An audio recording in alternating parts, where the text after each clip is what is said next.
The Obama administration dealt a setback to Royal Dutch Shell's Arctic oil exploration plans on June 30, saying established walrus and polar bear protections prevent the company from drilling with 2 rigs simultaneously at close range, as it had planned.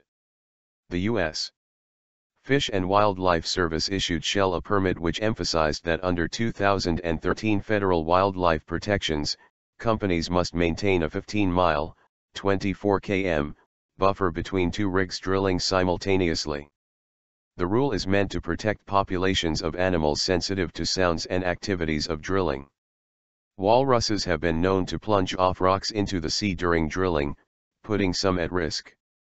The animals are already at risk from reduced habitat due to global warming.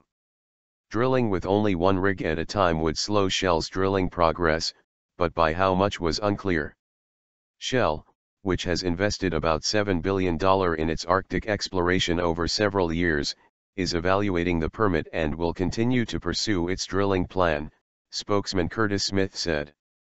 The company hopes to begin producing oil there in 10 or 15 years. Our goal is to safely accomplish as much work as we can before the end of open water season. The return of ice in late September ends the drilling season. In Shell's 2015 Arctic drilling plan, no 2 of its wells are more than 15 miles apart.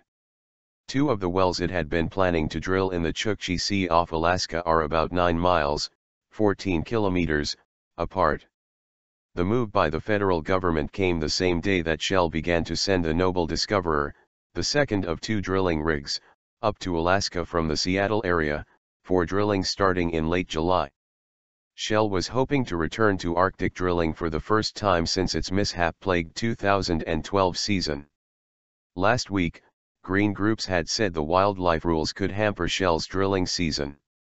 On June 30, an environmentalist blasted the company's blueprint for the Arctic that the Interior Department conditionally approved in May, pending permits including Fish and Wildlife's.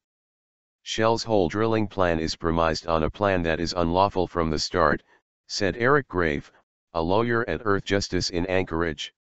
Shell can still drill with 1 rig at a time this summer, if it gets a few more permits, the Interior Department said.